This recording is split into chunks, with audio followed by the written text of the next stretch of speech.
क्योंकि ये इतिहास के साथ मजाक कर रहे हैं टीकमगढ़ के।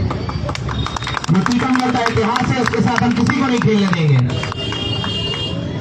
हमारे भविष्य में जो आने वाली पीढ़ी है कल वो पूछेगी कि इनने हमारे जिले के लिए क्या किया था। कौन जवाब दे पाएगा बताइए। इस मूर्ति ने, जो इनकी मूर्ति लग रही है, उनने पूछा जाएगा कि इनने क्या किया था हमारे लिए, क्या जवाब देंगे आप बताइए। ये बात टीकमगढ़ के लिए जिनने इतिहास रचा है उनकी मूर्ति वहां लग सकती है, लेकिन स्वर्गीय माधवराज सिंधिया जी की क्यों मूर्ति लगाई जा रही है वहां पर? सिर्फ कुछ चापलूसों की वजह से ये हो रहा है, और सिर्फ कुछ चापलूसों की वजह से सब इस चीज में खतरे में आने वाले। अगर आज चुप रहेंगे तो कल आपके घर में घुस जाएंगे। घर हमने बनाया और रहने कोई और आ गया है, तो सीधी सी बात हो गई है।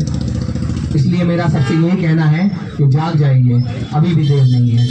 सब जागो और इसके विरोध में खड़े हो, क्योंकि आज अगर हम चुप रह गए तो कल ही हमारे घर में आ जाएंगे। तो भाइयों, बुंदेलखंड से एक बड़ी खबर सामने आ रही है। तो भाइयों, खबर ये है कि बीजेपी क्षत्रिय समाज पर लगातार अत्याचार करती जा रही है। उसका ये अत्याचार ख़त्म ही नहीं हो रहा है।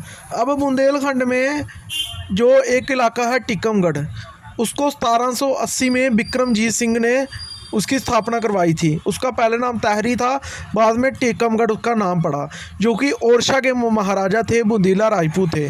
ओरछा से उन्होंने एक अलग स्टेट बनाई। और आप देखिए कि आज उस टीकमगढ़ में सबसे पहले जो महेंद्र प्रताप सिंह जी का जो काले था, उसका इन्होंने नाम बदला, जो उन्होंने दान किया था। उसके बाद जो वहाँ की महारानी है, उसके नाम से एक भवन की स्थापना होनी थी, उसका नाम इन्होंने बदल दिया। और अब क्या कर रहे हैं, अब वहाँ पर मूर्ति लगाई जा रही है किसकी? अब हैरान हो जाएगी किसकी मूर्ति लगाई जा रही है। सिंधिया है ना, बीजेपी में जो आया है सिंधिया, उसके पिता का वहाँ से कोई लेना देना ही नहीं। वो पूरी ज़िंदगी कांग्रेस में रहा और उसका बेटा भी कांग्रेस में रहा। जब वो बीजेपी में आ गया तो बीजेपी सरकार उसकी मूर्ति लगवा रही है वहाँ पर, और उसमें शिवराज वो भी आ रहा है।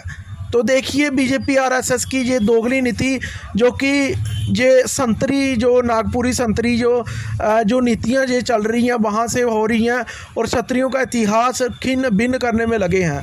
उसकी मूर्ति क्यों लगेगी? किस मुद्दे पर लगेगी? उसका इतिहास क्या है? उसने क्या वो स्टेट बसाई थी जब उसने युद्ध लड़े थे? वहाँ पर मूर्ति क्षत्रिय राजा बिक्रमजीत सिंह जी की क्यों नहीं? वीर सिंह बुंदीला की क्यों नहीं, जो वहाँ के राजा रहे, जिन्होंने युद्ध लड़े, मुगलों से युद्ध लड़े? 70 साल बुंदीला की मूर्ति क्यों नहीं? ये बीजेपी आरएसएस क्या करती है कि कभी क्षत्रियों का इतिहास जुड़वाती है, कभी हिंदू मुस्लिम करवाती है, कभी क्षत्रिय समाज के योद्धाओं को दूसरी जाति में बांटती है। इससे बीजेपी आरएसएस की पोल खोलनी पड़ेगी।